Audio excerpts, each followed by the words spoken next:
En 1996, il y a un gars qui aime bien les jeux vidéo et le Donjons et Dragons qui fonde un studio en Belgique, l'Ariane Studio. Ce gars, c'est Sven Vincke. Sa première idée, c'est de créer un jeu de rôle pour ses potes geeks qui, comme lui, n'ont pas trop d'amis à l'école, une vie sexuelle limitée à 3 ou 4 catégories de porno différentes et une appétence particulière pour le Donjons et Dragons. Le problème, c'est que c'est compliqué de trouver un éditeur pour financer son jeu quand on habite à Gand, en Belgique. Embarquement immédiat pour Gand.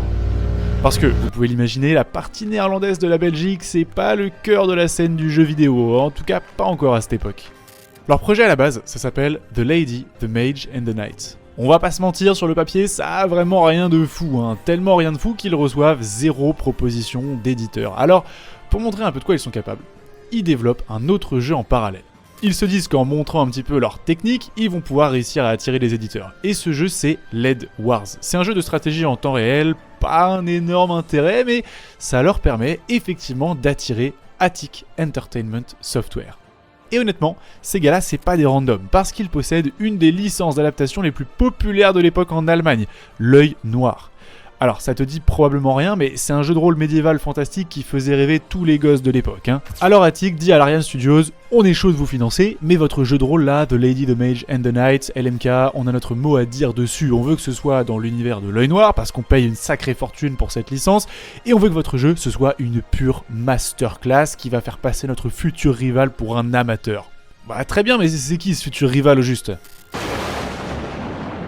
Ah oui, quand même. Bon, alors déjà les graphismes de LMK, c'est du 8 bits, 256 couleurs, et les graphismes de Diablo 2, c'est du 16 bits, 65 000 couleurs, donc il faut tout reprendre. Et puis réécrire tout le scénario pour que ça corresponde à l'univers de l'œil noir, et tout ça c'est quand même des gros changements, et ça demande un paquet de taf, et surtout un paquet de thunes. Le problème c'est que la licence de l'œil noir, ça coûte une fortune à Attic. Les jeux qu'ils sortent sont à peine rentables, et ils commencent à perdre leurs investisseurs. Je te laisse deviner ce qui va se passer en à peine un an.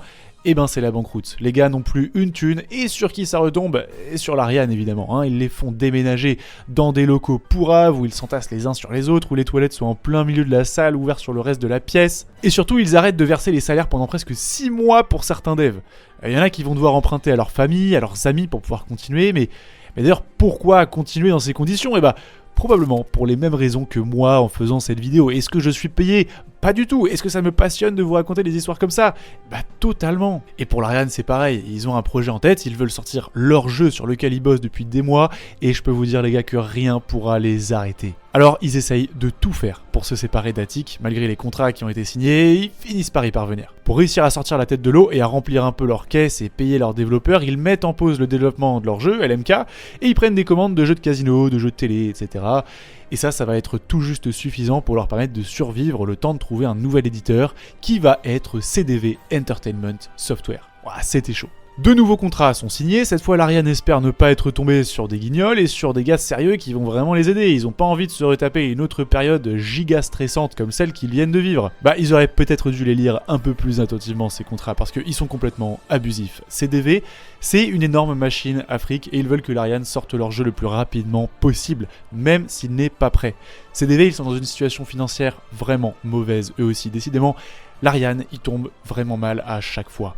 Ils vont obliger l'Ariane à sortir le jeu, malgré le fait qu'il ne soit pas du tout prêt et qu'il reste beaucoup de travail à faire. Ils vont même les obliger à changer le nom qui était LMK à la base pour que ça devienne Divine Divinity. Puisque vous me demandez ce que j'en pense, je vais vous répondre, c'est à chier, voilà. On se dit que dans ces conditions, bien sûr, faire aussi bien que Blizzard avec Diablo 2, c'est tout simplement impossible. On est en 2002, l'Ariane sortent enfin leur premier vrai jeu, Divine Divinity, sous la contrainte et s'attend à se faire anéantir par le public.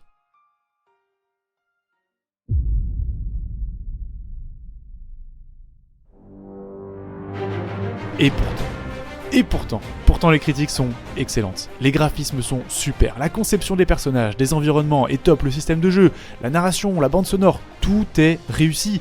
Et surtout, ce qui le différencie de Diablo 2, c'est cette âme de jeu de rôle avec des quêtes engageantes, des arbres à choix, plein de quêtes secondaires et une énorme durée de vie.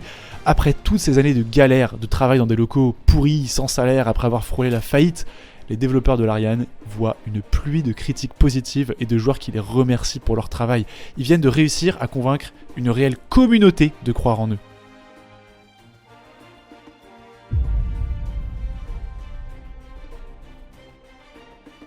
Bon, à partir de là, Ils vont surfer sur leur succès et ils enchaînent avec une extension en 2004, Beyond Divinity, où cette fois, il y a un nouveau système de coopération assez cool, et ils bossent aussi sur une suite, Divinity 2, le deuxième opus en 2009. Mais 2009, c'est l'année de sortie du célèbre single de Francky Vincent, Tu veux mon zizi, qui va, entre autres, mener le monde à une grande crise monétaire internationale. Et ça n'épargne pas l'Ariane, bien sûr, et les éditeurs qui se retrouvent encore dans une situation extrêmement tendue niveau thune, encore une fois. Et je vous ai dit que leur éditeur c'était CDV, mais CDV c'est uniquement aux States qu'ils publient le jeu, et l'Ariane se tourne vers un autre éditeur pour publier le jeu en Europe, DTP Entertainment. Et devinez dans quelle situation financière DTP Entertainment est.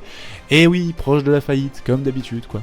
Donc qu'est-ce qui se passe? Ils signent encore des contrats pourris et DTP les oblige à sortir Divinity 2, encore une fois beaucoup trop tôt, avec encore des contrats abusifs. Vous connaissez la chanson, c'est juste le troisième éditeur qui leur met dans le coup. Et pour le coup cette fois, les critiques sont vraiment pas bonnes, il y a plein de bugs de partout, les graphismes et l'animation sont clairement en dessous du niveau qu'on attend de l'Ariane, on a le sentiment que le jeu a été sorti en vitesse et pourtant c'est dommage parce qu'il y avait de très bonnes idées dans ce jeu. Le joueur pouvait se transformer en dragon, le scénario était hyper bien écrit et bourré de plot twists et le jeu est sorti trop tôt.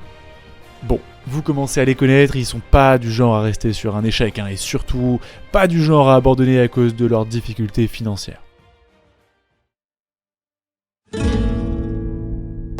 Il y a un petit groupe qui s'appelle les Wizards of the Coast. C'est ceux qui possèdent les droits intellectuels de Donjons et Dragons. Et c'est aussi les gars qui ont lancé le jeu de cartes Magic, entre autres, qui cherchent une équipe de développeurs pour travailler sur une suite à une licence déjà bien connue dans l'univers Donjons et Dragons, Baldur's Gate. Ils veulent sortir le troisième opus. Baldur's Gate 1 et 2, ça avait été fait par un studio que vous connaissez sûrement, BioWare, et ça avait super bien marché. Le public avait adoré. Alors, pourquoi les Wizards of the Coast n'ont pas repris BioWare pour créer Baldur's Gate 3? Et bien parce que ces derniers préféraient bosser sur d'autres projets comme Dragon Age par exemple. Et quel studio spécialisé dans les RPG de fantasy vient tout juste de survivre à la crise et cherche du taf? C'est l'Ariane. Donc ils prennent contact avec les Wizards, ils se calent une petite réunion pour discuter du projet et les Wizards leur disent « Les gars, vous êtes très sympas et très rigolos, mais en fait, vous êtes un peu des noobs comparés aux mecs avec qui on a l'habitude de travailler comme BioWare. Alors oui, votre Divine Divinity c'était super, mais la suite, pas aussi super, vous avez pas vraiment géré, donc faites vos preuves et revenez nous voir, mais... Pour l'instant, en tout cas, on peut pas vous confier un projet de la taille de Baldur's Gate 3, c'est impossible. Bon, Sven, il convoque sa team de dev un petit matin et il leur dit « Bon les gars, on n'a plus une thune, on a des dettes, on n'a pas d'éditeur, on n'a pas de projet, on vient de voir notre dernier espoir, Baldur's Gate 3, disparaître parce que les Wizards ne font pas confiance, mais je sais que vous êtes les meilleurs. Je sais qu'ensemble, on peut réussir à atteindre notre rêve, je sais qu'on peut créer le RPG parfait sur lequel, tous ensemble, on travaille depuis des années. Donc les gars, on va se lancer sur un nouveau projet, et on va être indépendants. Fini les éditeurs, c'est gros. On va travailler comme on sait faire, et surtout on va s'auto-financer, on va le faire les gars. Putain, on coulera peut-être, ça va demander des sacrifices, mais on va aller jusqu'au bout, et on va le sortir notre jeu. Alors, ils se lancent dans un dernier espoir sur deux projets, Dragon Commander et Divinity Original Sin. Pour financer tout ça, ils décident de lancer une cagnotte sur Kickstarter, sur laquelle ils vont récolter presque $1 million. Les nostalgiques de Divine Divinity, leur premier jeu, ils leur font confiance, ils croient en eux, et ils rêvent d'une nouvelle masterpiece de l'Ariane. Sauf que l'Ariane y bosse tellement dur sur le projet, il dépense tellement de thunes pour que tout soit parfait, autant dans les musiques que dans les voix off, dans l'écriture, enfin tout ce que tu veux, que le Kickstarter, ça suffit pas du tout, $1 million, c'est largement insuffisant. Alors ils empruntent massivement à la banque et retardent au maximum le paiement de leurs impôts pour pouvoir survivre le plus longtemps possible. Ils sont littéralement obligés de réussir, sinon c'est la clé sous la porte et des années pour rembourser leurs dettes. La pression est maximale, je sais même pas comment ils ont fait pour tenir et pour rester accrochés à ce rêve jusqu'à la fin. Ils travaillent d'arrache-pied jusqu'en 2014. En 2014, leur dernier espoir, là où ils ont mis toutes leurs ressources, toutes les forces qu'il leur restait, Original Sin sort enfin.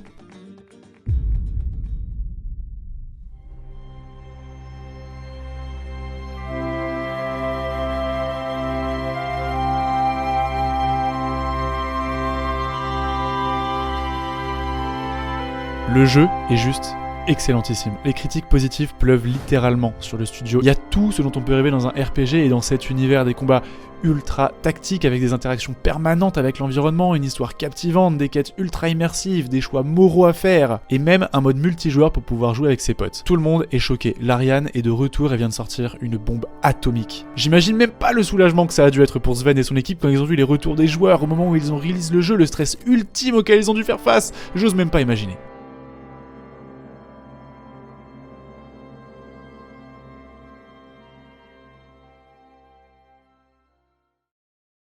Hi everybody, my name is Sven Vinke, I'm the creative director and founder at Larian Studios. And today I'm very proud to announce to you our return to Kickstarter with our new RPG, Divinity Original Sin 2.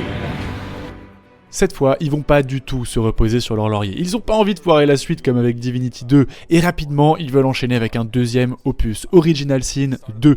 Encore une fois, ils vont faire appel au crowdfunding pour s'auto-financer, et ils récoltent cette fois plus de 2 millions de $. C'est énorme! Hi all, we're sitting at It's happened. I knew you were going to miss it. I knew you were going to miss it. Oh my god. So thank you so very much everybody. Ils veulent faire de ce jeu un véritable chef-d'œuvre et maintenant ils sont stables, indépendants financièrement, ils ont le temps de faire les choses bien et le premier opus a extrêmement bien marché. Toutes les conditions sont réunies pour que Larian nous ponde leur chef-d'œuvre ultime. Original Sin 2 sort et l'accueil est exceptionnel. Tant dans la narration que dans les personnages, dans les combats, dans l'exploration. Certains n'hésitent pas à dire que le jeu frôle la perfection. Des joueurs qui n'ont jamais mis la main sur un RPG de ce type tombent complètement sous le charme et le public est unanime. On est sur un pur bijou. Les joueurs ont l'impression d'enfin recevoir ce qu'ils attendent depuis des années. Et pour Larian, c'est l'accomplissement. On a enfin quelque chose qui commence à ressembler à une vraie success story. Finalement, on pourrait presque s'arrêter là et apprécier tout le parcours complètement fou de Larian Studios, mais vous n'avez pas l'impression qu'il manque quelque chose à cette histoire. Ah ouais, le sujet de cette vidéo, c'est quand même le jeu de la décennie, et soyons sérieux, on en est encore loin. Mais devinez qui vient toquer à la porte de Larian, pendant qu'ils sont en train de fêter leur nouvelle réussite. Des gars un peu mal habillés avec des bonnes têtes de geeks. Et salut la compagnie, c'est les Wizards of the Coast. Je sais pas si vous vous souvenez de nous, mais il y a quelques années, on avait un peu discuté concernant Baldur's Gate 3 et on voulait savoir si finalement vous... Oui. Réponse instantanée, c'est un grand oui. En fait, c'est la chose qu'attendait juste Sven et sa troupe, c'est une chance de travailler sur ce projet. Baldur's Gate 3, c'est la dernière marche pour atteindre la perfection, la dernière chance de marquer l'histoire à tout jamais. Alors, on réunit l'équipe et on se lance dans la création du jeu de la décennie. We are on an adventure to make the best RPG that we've ever made, and that has required us to reinvent all of our tools, our technology, our processes, but above all, also grow our team.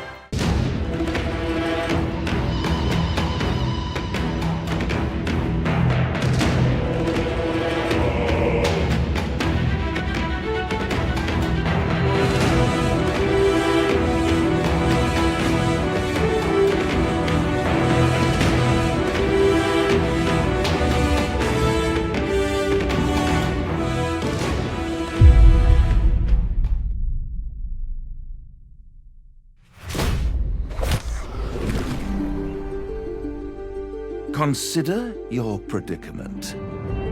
One skull, two tenants, and no solution in sight. I could fix it all, like that. Try to cure yourself, shop around, beg, borrow, and steal. Exhaust every possibility until none are left. And when hope has been whittled down to the very marrow of despair, that's when you'll come knocking on my door.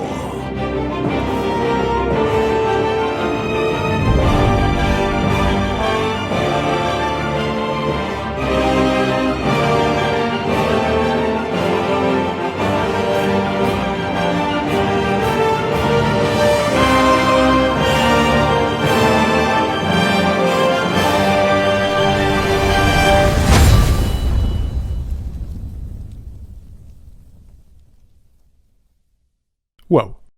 Je me suis longtemps demandé quelle serait la meilleure manière de décrire à quel point Baldur's Gate a été une expérience de fou pour moi. Alors oui, le jeu est génial à tous les niveaux, la musique, la narration, les personnages, les choix, enfin... Tout ça, au fond, on s'en fout, on s'en doute que tout ça c'est génial et c'est pas quelque chose qui fait qu'un jeu devient le jeu de la décennie. Alors, c'est quoi? Quand je suis arrivé au générique de fin, quand j'ai terminé le jeu, ma première réaction, ça a été de me dire, ce que je viens de vivre, c'était juste fou. Je vais de ce pas recréer un perso et je vais recommencer une aventure à zéro pour refaire tout ce que j'ai loupé sur la première. Oh putain, je fonce. Et puis 5 secondes après, en recréant un perso, je sens que finalement, j'en ai pas du tout envie. L'aventure que je viens de vivre, honnêtement, c'est une suite de mauvaises décisions qui m'ont plombé et qui m'ont fait perdre du temps, qui m'ont fait passer à côté de ressources hyper utiles, d'événements incroyables. Ça m'est arrivé de passer plusieurs fois du côté obscur parce que oui, j'ai pas bien pris le temps de lire ce que je trouvais, donc j'ai sacrifié ce pauvre gnome sur ce moulin à vent, ou j'ai peut-être un peu trop volé des honnêtes marchands et terminé en prison, mais dans toute cette imperfection, c'était mon aventure. Je pense que personne sur Terre n'a vécu la même chose que moi. Je pense qu'avec les centaines de choix que j'ai faits, personne n'est arrivé au même point que moi. Oui, j'ai pas trouvé les meilleures armes légendaires du jeu, mais en passant par toutes les difficultés possibles, en bon galérien, en perdant des heures et des heures, j'ai réussi à aller au bout, sans tricher, sans regarder de tuto. Des fois, ça me prenait des heures pour résoudre une énigme, réussir à percer un mystère. Des fois, ces heures-là, ça menait juste nulle part, parce que j'arrivais juste pas à comprendre quoi que ce soit, et je devais passer à autre chose. Mais c'est ça qui a été magique. J'ai pas skip un dialogue. J'ai pas triché, j'ai pris mon temps. Je suis passé par toutes les émotions du monde, du pire regret à la plus grande satisfaction et à la plus grande fierté, pour avoir compris tout seul le tour de passe-passe du génie dans le cirque. Oui monsieur, je suis plutôt malin, je te l'accorde. Ça fait combien de temps que t'as pas ressenti tout ça sur un jeu vidéo? Ça fait combien de temps que tu joues à des jeux en passant les dialogues, en réussissant pas à t'investir dans une histoire, en te lassant au bout de quelques heures de jeu? Ça fait combien de temps? Ce jeu m'a directement téléporté à l'époque de mes 12 ans, quand j'avais pas toute cette expérience, que j'étais pas aigri comme je le suis maintenant et que chaque histoire, aussi inintéressante soit-elle, me prenait aux tripes. Ça faisait des années que j'avais pas ressenti ça, que j'avais pas eu l'impression d'avoir le plaisir brut, pur, non biaisé par mes années d'expérience et de déception, la sensation de réussir à ressentir et à profiter de chaque saveur qu'on peut trouver dans un plat unique dans ce jeu vidéo. Donc non, j'ai pas eu envie de recréer un autre personnage parce que j'ai eu l'impression de vivre cette aventure à 2 millions de %, et que finalement elle n'appartiendra à personne d'autre que moi, et à aucun moment je reviendrai en arrière sur mes choix. Alors oui, tout ça c'est très subjectif bien sûr, et je m'attarderai pas sur les qualités objectives du jeu. Il y a des geeks boutonneux qui ont beaucoup plus d'XP et qui seront bien plus pertinents que moi là-dessus. Certains s'attarderont sur les côtés négatifs, les bugs, oui j'en ai eu, on en a tous eu. Le gameplay, oui certainement pas parfait, mais trouve-moi une personne capable de te dire qu'il n'a rien ressenti de particulier en jouant à Baldur's Gate 3. Je pense que ça sera difficile à trouver. Alors je vais finir en remerciant mes potes qui m'ont pratiquement forcé à installer ce jeu. J'espère que cette vidéo vous aura plu. Si c'est pas le cas, mettez un gigantesque pouce rouge bien haineux. En tout cas, moi je vous fais des bisous et je vous dis à la prochaine. C'était Toski, ciao.